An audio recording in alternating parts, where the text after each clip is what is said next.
red-hot lava shooting high into the night sky. Rivers of liquid fire snaking toward the sea. Here goes the house. Mountains blowing their top with the force of an atomic bomb. Behold the awesome sight of the deadly power and destructive force of America's most dangerous volcanoes.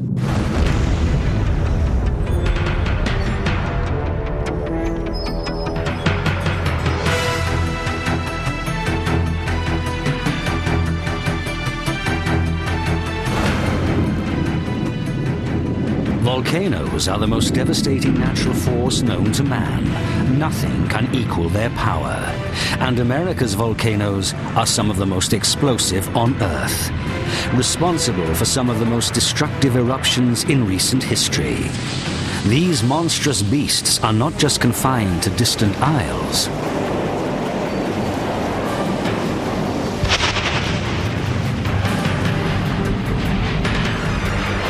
I would be a real fool to say that I wasn't scared. I have never been so scared in my life. The United States is home to more than 150 active volcanoes. Only Japan and Indonesia have more. Most of these powerful peaks are concentrated on the edges of continents or along island chains, where the pieces of the Earth's crust meet. These 12 pieces, called tectonic plates, spread apart, collide, and slide past one another, creating some of the most dangerous volcanic areas on Earth. The largest volcanic zone is the Ring of Fire, a deadly chain of volcanoes that circles the Pacific Ocean. This is home to more than half of the world's active volcanoes. Those in the US form both the top and northwestern parts of the ring. This is the seat of America's volcanic cluster, a region with the potential for massive destruction. This is the location of the vicious lava-spewing volcanoes and cataclysmic eruptions that were to stun the world. Even with all our sophisticated science, we are no closer to controlling nature's fury. There is little we can do when a volcano is ready to blow. The only option, make a hasty exit. Still to come on America's most dangerous volcanoes, Hawaii's Kilauea Peak.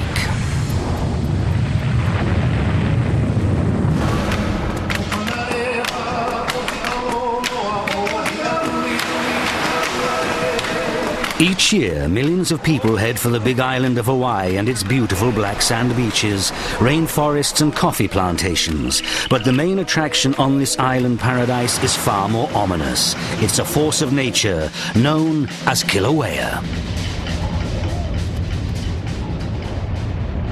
Hawaii is home to America's most active volcanoes, and none is more violent than Kilauea. In spectacular displays of power, the volcano sends hot, molten lava shooting more than 1,500 feet into the air, creating brilliant fountains called curtains of fire. Kilauea has been erupting continuously since 1983, making it the most active volcano on Earth. This menacing behavior is nothing new. Scientists believe this 10,000-foot monster first began erupting between 300 and 600,000 years ago.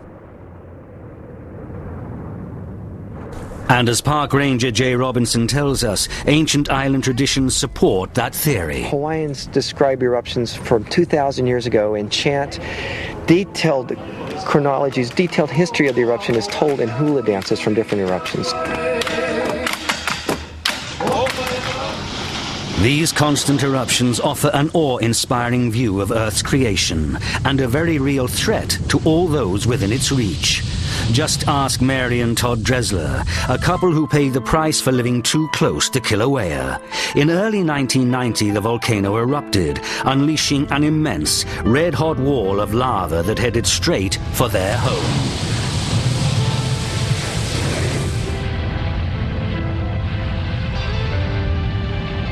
We saw this huge wall of lava behind our subdivision approaching, and it was about 250 feet high. It was something that you can't even imagine, something so high coming towards your house, but moving very slowly.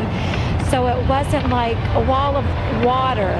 It was this slow-moving, incredible force that nothing could ever stop. The mass of molten lava destroyed everything in its path. In this home video, you can actually see it begin to engulf this truck. Despite this spectacular show of force, Mary and Todd never believed the terrifying flow would reach their home. I just really had belief that it was going to stop and save our home. The couple had spent years building their dream home in the beautiful community of Kilauea Gardens. It sat right between the angry volcano and the sea, so they were evacuated for their own safety. But the couple believed everything would be okay. After all, lava flows hadn't touched their neighborhood in more than 250 years. It was a false sense of security. In early April, officials called to tell them lava was just inches from their home. And it was a pretty overwhelming phone call because Todd and I were very near to completing our dream home. And you don't think something like that could ever happen to you. You think like that could only happen to people in the movies. But this wasn't a movie. It was happening to their home, and it was happening fast. We had very little time. So my first process was to get all the pictures out of the house because I have 2 daughters. And I wanted them to have memories of Kilauea Gardens. Incredible how hard it is. Armed with a video camera, Mary and Todd could only stand and watch as the molten mass began to devour their dream home. We just sat there and held hands and just really prayed that if it's meant for us to have this home in this beautiful area, please stop. And it was very emotional for me because it was actually watching somebody die. I mean, we had created this thing with everything that we've ever worked for. And it was our dream home, and I didn't know if we were ever going to be able to build our dream home again. Here goes the house, right there. More lava got to it. In less than 2.5 hours, Kilauea destroyed the house that took the couple 10 years to build. And it was the most incredible thing I've ever experienced in my life. And I realized at that time the force of nature, that there's nothing that's going to stop lava. No bulldozers, no walls, no ditches, no valleys. Although no one died in Kilauea, the damage was extensive and permanent. Nearly 200 homes and businesses were consumed by lava. Where I'm standing right now is the Kilauea Gardens area where our home used to sit. And it's about 250 feet deep. So actually we have a beautiful ocean view now on our property. An entire community simply gone, sealed forever under a thick black blanket of volcanic rock. Today, more than 10 years after the tragedy at Kilauea Gardens, scientists from the Hawaii Volcano Observatory are working to make sure this never happens again. And they're risking their own lives to do it. Once a week, men like volcanologist Don Swanson go where no man has gone before, flying into remote and dangerous eruption sites. Their goal? To better understand Kilauea and save lives. Today, Don is heading directly into the volcano's crater, where he will attempt to collect lava samples from the Pu'u'o'o vent, the most active site on the entire island. We're out here on the new lava flow that just erupted just a couple of days ago, and we're going to try to get a sample of flowing lava that's beneath our feet flowing through a lava tube. It's going to be pretty dicey business, but we'll try to do it anyway. To take that sample, Don is forced to walk on the fragile, newly formed crust as he searches for a hole in the lava tube called a skylight. So where do you think the best route is for this, David? If the thin crust gives way, he will plunge into the tube below and be swept away in a stream of liquid fire, lava that is at least 2,500 degrees, hot enough to melt steel. It always makes my pulse race a little bit when I'm standing next to lava.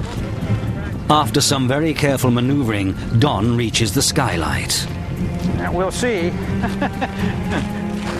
He has to be extremely careful. One wrong move could cost him his life. He slowly lowers a 3-pound hammerhead, the only instrument that will survive the intense heat, into the glowing river below. It's almost like fishing. You kind of have a feel when it's ready to pull out.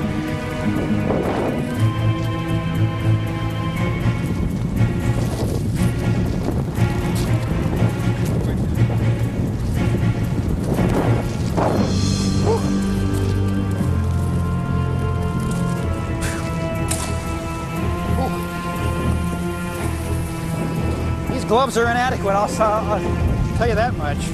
The line got so hot it burned right through Don's thick gloves. When I empty this this water, you'll be seeing the newest rock on Earth within a few seconds.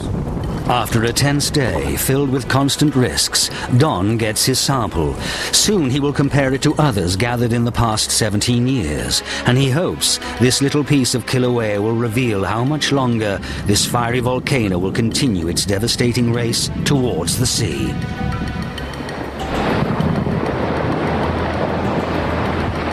Kilauea's lava has added more than 500 acres of new land to the island of Hawaii. The coastline here has changed dramatically, so the island has gained many hundreds of new acres of land.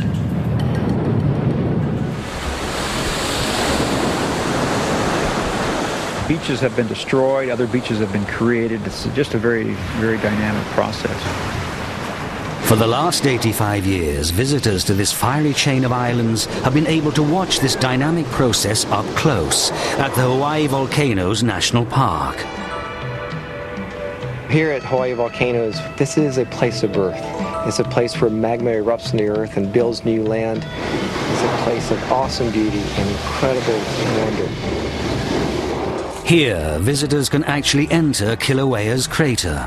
We're now in the caldera floor of Kilauea volcano, and in the 1970s, up here behind me, a crack ripped open. Magma came shooting up out of the ground in a curtain of fire, and down this little gully, lava came roaring down, splashing up on the walls, down into the caldera floor, and continued to flow for maybe another mile. The type of thing that happens here on a regular basis. You can even walk inside this erupting volcano. A huge lava tube runs right underneath Kilauea. It was created by scorching hot lava that slowly began to cool around the edges. As the outer edges cooled, it formed a crust, while the hot lava kept flowing in the tube below. When the eruption stopped, the molten lava drained out, leaving the cylindrical tube behind. Lava fountains and red-hot rivers of molten lava are trademarks of this angry volcano, and the magnificent view it offers to the curious is simply unrivaled. Right now we're at the summit of Kilauea volcano, but 12 miles out on the side of the volcano is where the current eruption is occurring. It's in a cone called Pu'u'o'o. Within that cone is a crater that often has a bubbling lava lake down inside of it. Out of that vent issues forth enough lava every day to pave a 2-lane road 300 miles long. As if that weren't enough, in one day Kilauea releases enough sulfur dioxide gas to fill up 100 Goodyear blimps. To be present as the Earth renews and reinvents herself is a rare privilege, and it's a privilege that is often taken for granted, even by those who find themselves in the path of Mother Nature's fury. What happened to Kalapana, with 181 houses being destroyed, all the other buildings associated with it, will happen again. It will happen again, because people continue to build on the world's most active volcano, even as it slowly but surely reclaims the land. Coming up, why would anyone get this close to an erupting volcano? And How does a mountain shrink by 1,300 feet in a matter of seconds? We'll show you as America's Most Dangerous Volcanoes continues.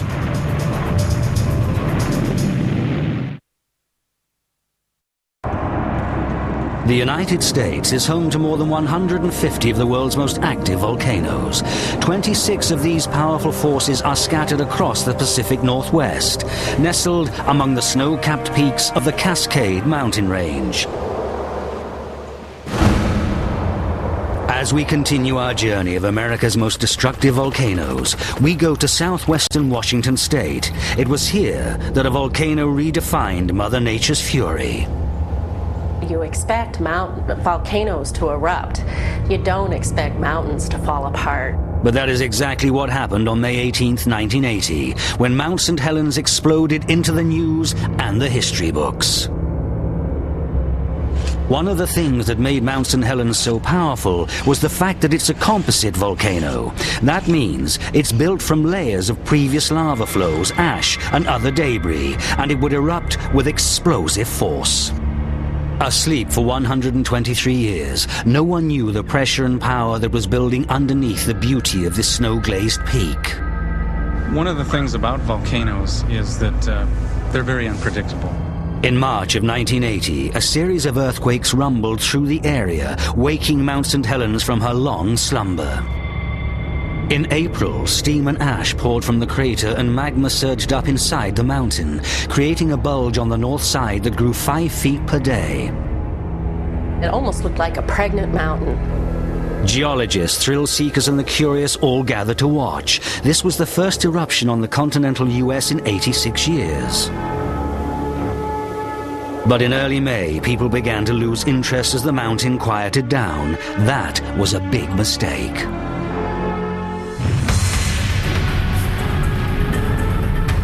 At 8:32 in the morning of May the 18th, 1980, without any warning, Mount St. Helens blew its top, unleashing a force rarely seen in nature. The amazing thing about the St. Helens eruption and what was unprecedented at that time was that an entire mountain could literally decapitate itself. This devastating blast all began with a 5.1 magnitude earthquake, which triggered a huge landslide and sparked the eruption. In an unbelievable twist of fate, geologists Dorothy and Keith Stoffel were in a small chartered plane above the crater when Mount St. Helens blew. Just as quickly as our minds could absorb what was happening, we began to watch, from our perspective, the whole north half of the mountain fall away beneath our feet. As the entire north face collapsed, it sent an immense ash cloud, dense with debris, skyrocketing 10 miles into the atmosphere. We had just cleared the crater when the explosion came out the top. The entire field of view outside the back of the aircraft was this enormous blast cloud. The blast was moving at a rate of 600 miles an hour. And it was headed right for their small plane. It was absolutely amazing. In a very risky move, the pilot dropped the plane into a controlled dive to gain speed, barely escaping the deadly mushroom cloud that filled the sky. Peter Franson, a monument scientist at Mount St. Helens, was stunned by the force of the blast.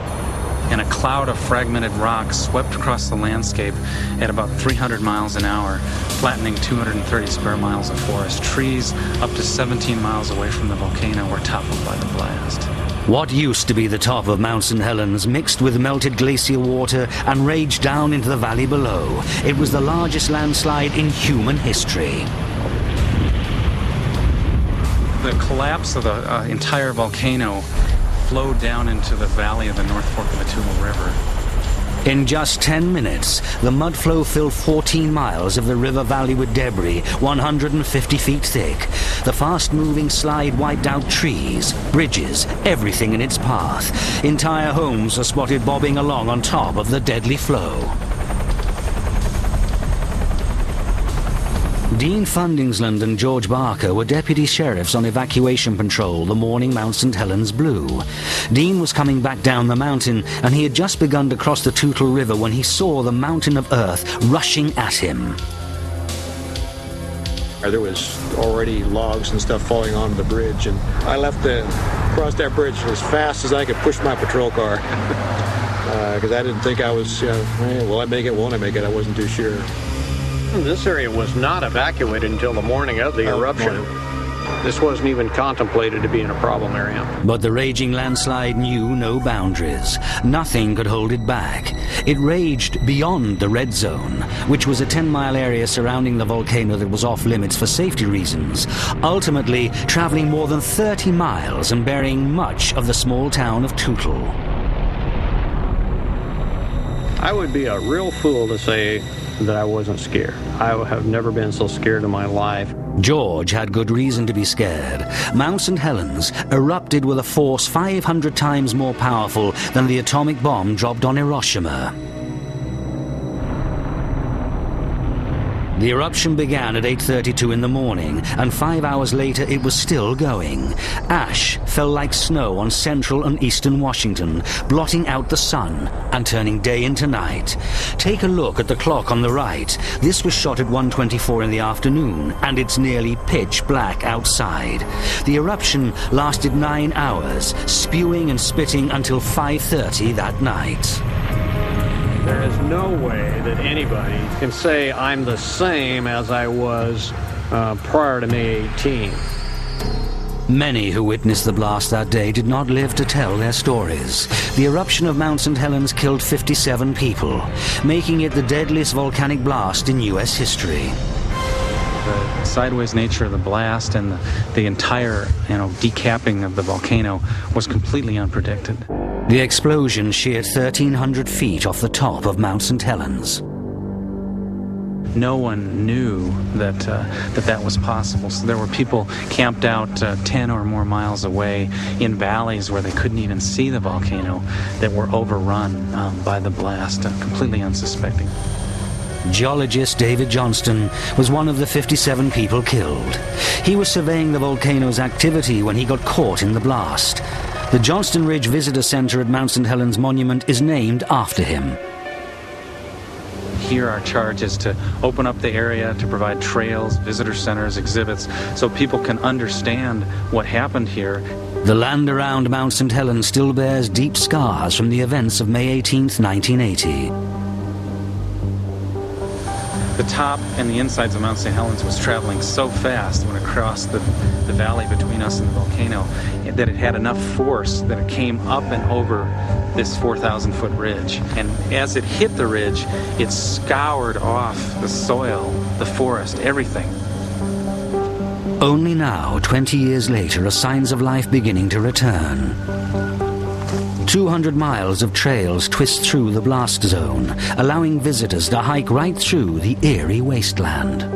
All these years later, it's hard for people to comprehend. I found it amazing, frightening. I feel we should hightail it back down the valley in case it goes again. So what does the future hold for Mount St. Helens? The question about what Mount St. Helens will do is really up to the volcano itself. Even though we haven't had any new magma erupted onto the lava dome in the crater since 1986, we still get 1 or 2 small earthquakes a day beneath the volcano. And that tells us that Mount St. Helens is still very much alive and ticking. The pressures will build up again, and at some point, we don't know when, magma will break its way to the surface again, and the volcano will erupt again as it has been doing for many, many thousands of years here. The cycle continues. It's a life-giving cycle that has been forming our planet for millions of years. A cycle that triggered one of the most remarkable events of the 20th century. Coming up on America's Most Dangerous Volcanoes, find out how a raging inferno can erupt from a solid sheet of ice. And one of the largest cities in the U.S. is sitting right in the path of America's most dangerous volcano. We'll reveal which one next.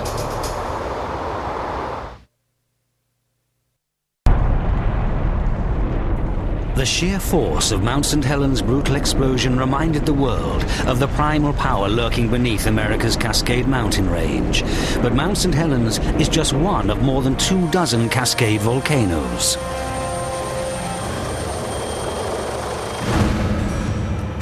As our journey to America's most terrifying volcanoes continues, we take you north of Mount St. Helens to the most dangerous volcano in America. Mount Rainier is considered an active volcano, and it's not a question of will it explode, it's when.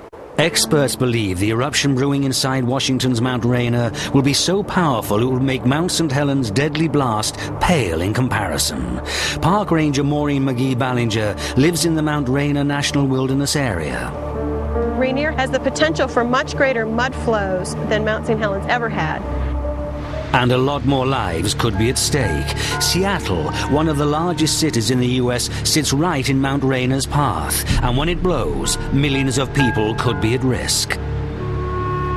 Every year, 12,000 people attempt to reach Rainier's stunning summit, climbing right over the very thing that makes it so dangerous, ice. The mountain is covered with glaciers, more than any other peak in the lower 48 states, and that thick ice pack is sitting right on top of an active volcano. There is a magma chamber underneath that is active. That magma chamber is producing heat and gas up through the rock of the mountain.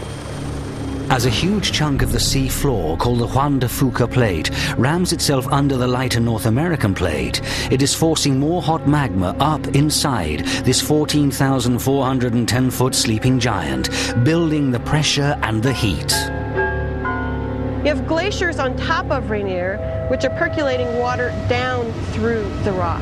When that gas and the water combine, they can create a mild sulfuric acid and actually deteriorate the rock, turn it into a clay-like material. You have kind of a rotten rock on the mountain. All that crumbly rock means even a small eruption could trigger one of the deadliest weapons in a volcano's arsenal, a mammoth mudslide or lahar. It's these mudflows or lahars, the unpredictable events, that really make this a dangerous mountain.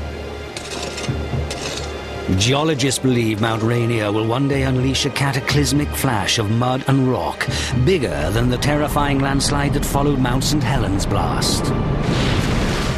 Rainier has a lot more ice on it, and if you followed Mount St. Helens' eruption in 1980, even with the ice and snow it had, that had a tremendous impact.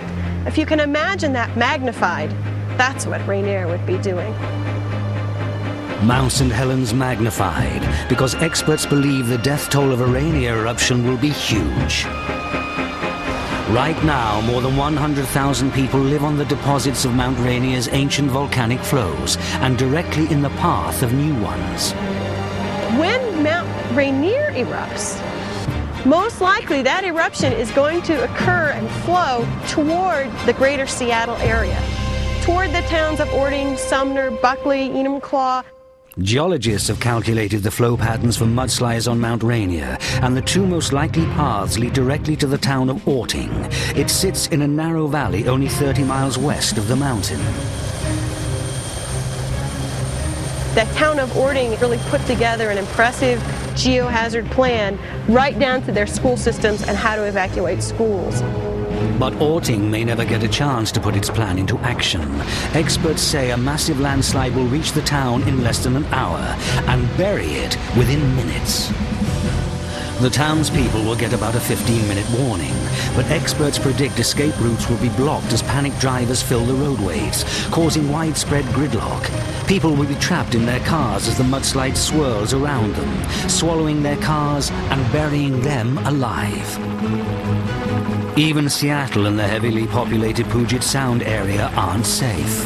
5,600 years ago, you had the Osceola mud flow. It flowed all the way out to Puget Sound area within about 2 hours. If it happened once, it can happen again. That means when Mount Rainier blows, more than 2 million people could be in danger. It will erupt again, and if the mountain starts to get more active, if we start getting a lot of earthquakes, if it starts to change shape a little bit, then we'll start thinking about maybe creating a hot zone, making it off limits, just like Mount St. Helens. When you look at the beauty of Mount Rainier, it's hard to see the hidden dangers. But make no mistake, this majestic mountain is long overdue for an explosive and deadly eruption. Much of what we know of the awesome power of America's volcanoes comes from the film and photographs of those who are willing to put themselves at ground zero when the big ones blow.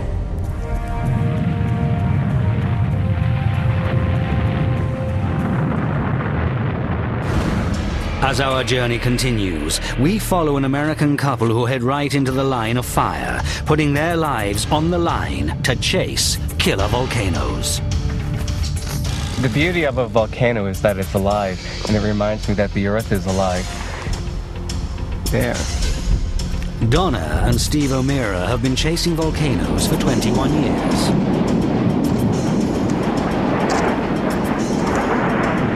When you're at an active volcano, every one of your senses, and maybe some you don't even know about, are alive.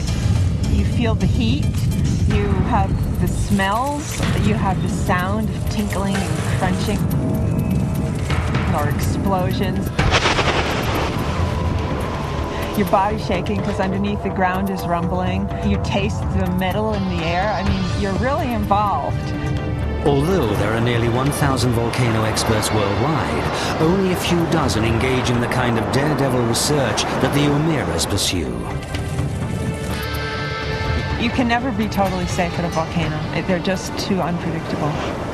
Yep. We have seen tragedy. We, whole lifetimes wiped out. So why would anyone chase anything so dangerous?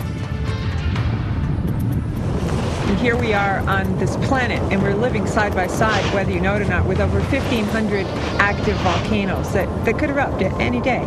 And we don't know very much about them. To learn more about these powerful forces of nature, the O'Mearas founded Volcano Watch International. Appropriately, the group is based out of Volcano, Hawaii, where the O'Mearas live. These volcano junkies have traveled to more than 100 volcanoes in as many countries, collecting volcanic data for organizations like the Smithsonian. We've had this wealth of data and samples and observations and photographs and images of 20 years of volcano chasing all over the planet. Unlike scientists who study dormant and extinct volcanoes, this couple goes where the action is, even daring to sit just a few feet away from lava, hotter than 2,000 degrees. They push the envelope and risk their lives to learn more about the fire-breathing beasts that have been shaping our planet since the beginning of time. Being there and being a part of this rare part of nature was overwhelming. Steve and Donna are not the first people to risk their lives to capture the explosive power and beauty of a raging volcano. Many of those who've gone before them have died, paying the ultimate price for their insatiable curiosity. We just learned to be a lot more cautious at volcanoes because of them. While they are cautious, as we've seen, volcanoes can strike without warning. They found that out on the slopes of Arenal volcano, an explosive mountain in Costa Rica. It was a lesson that nearly cost the O'Mearas their lives. Oh, people were screaming. I mean, this thing was a massive eruption. Arenal volcano is known for its pyroclastic flows, which are deadly avalanches of hot gas, ash, and debris that charge down the mountain at hurricane velocities.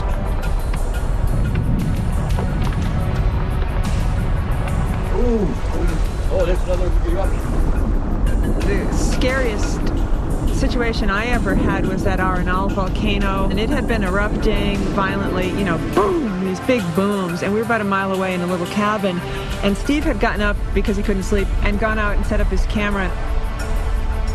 Moments later, Donna experienced something that shook her to the core. It decided at about 5 in the morning, when I had been trying to sleep all night, to have a massive eruption, and so I'm in that half-dream state when kaboom! It took about 6 seconds for the sound wave to hit, and it actually bowed out the window in the little cabin that I was in, and Steve wasn't there, and I went running out screaming, and all this debris was red and glowing, and I was standing there going, this is it. Donna thought she was about to die. It was terrifying, and nearby, Steve was thinking the exact same thing. It was so fantastic, though, that it was beautiful, and the thought actually occurred to me, well, this is it. But it was so calming. It just seemed so natural. While Arenal's massive eruption didn't panic Steve, the mountain wasn't done with him yet. The day that we went up to the volcano to get the people off the volcano, there was a pyroclastic flow that came down, and was throwing stuff out, and the clouds were coming down. And so, of course, I wanted to try to film it. And we set up the camera, and this one boulder the size of a large automobile came charging out of the throat of the volcano, right down the slope, right at me. And suddenly, I lost sight of it, and I look up, and it hit something, and there were shards of black shrapnel. A piece of it was like a black saw blade. 150 miles an hour, flew over my friend Bob's head. I turn around, and there's a wall of shrapnel. Just all these black shards of glass coming at me, and I literally had 1 second to be in awe and 1 second to hit the deck. Facing your own mortality on the slopes of a raging volcano is a profound experience. That event changed my life. It also began to change the couple's relationship with volcanoes. Our reasons for going to them have actually evolved. Initially, it was more just fascination and seeing the earth breathing. Extreme thrill. Extreme thrill, hearing the voice of the volcano and being there and being a part of this rare part of nature was overwhelming. But then now, in the last few years, it's really focused on trying to save and help people who are in danger of volcanoes. In the decade between 1980 and 1990, at least 26,000 people were killed by volcanoes. We donate a lot to Smithsonian and the Smithsonian Global Volcanism Network in hopes that somewhere in that data, perhaps there could be information that could help predict volcanoes and eventually save lives. Oh, that's another eruption. That's a little one.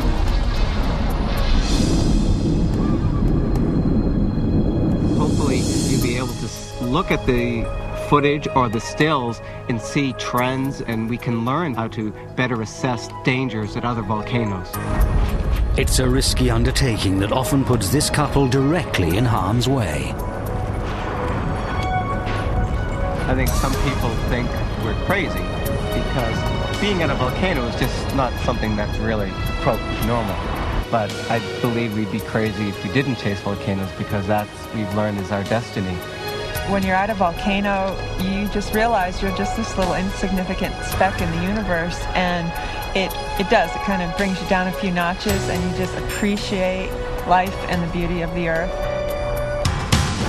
Coming up on America's Most Dangerous Volcanoes, find out which U.S. state has more than a quarter of the world's volcanoes.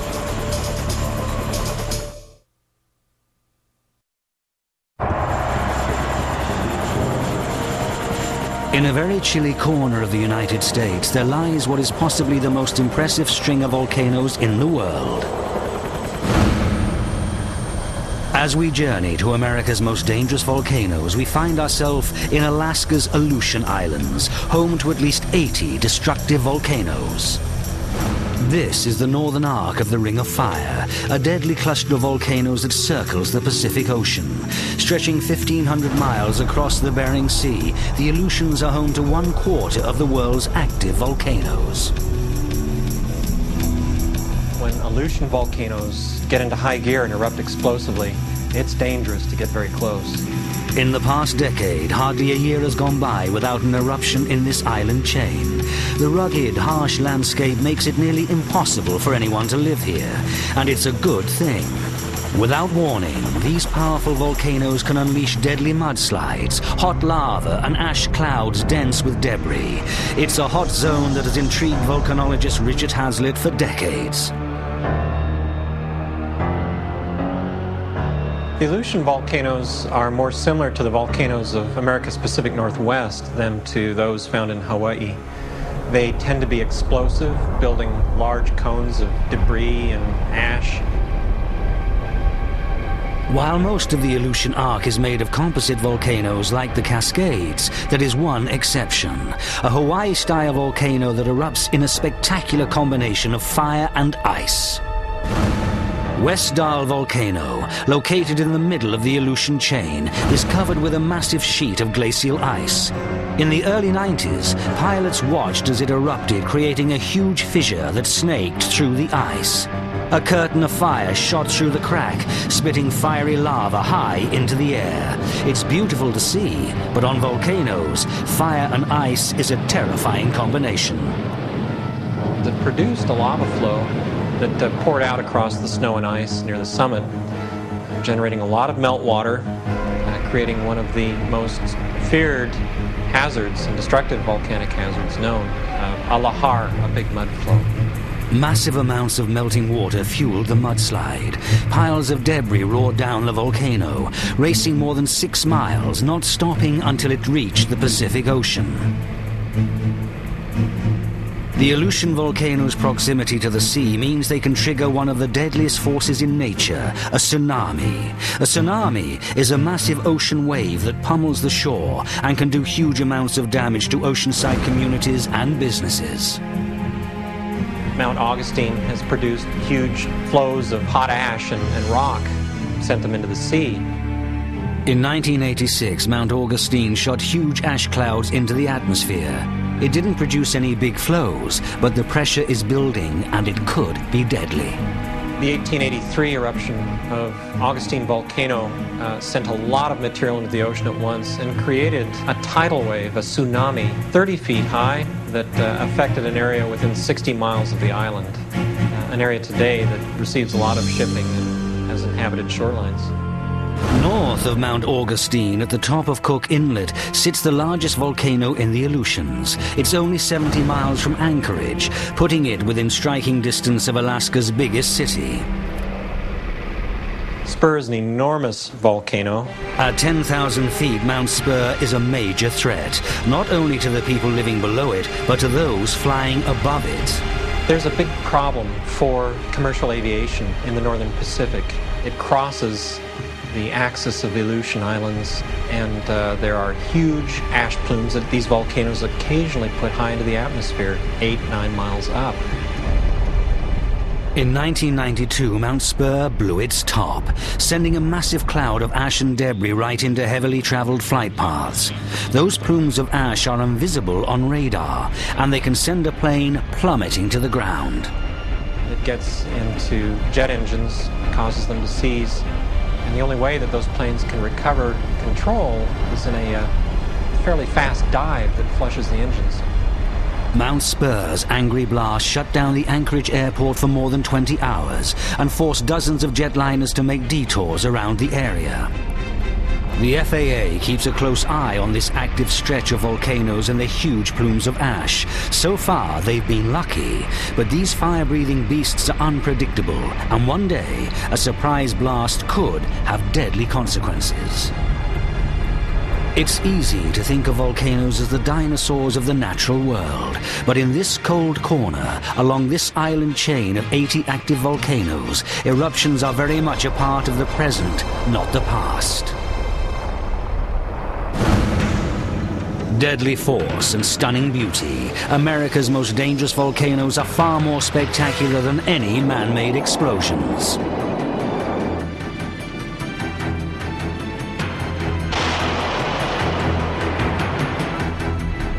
They're monuments to Earth's origin and its limitless capacity for destruction.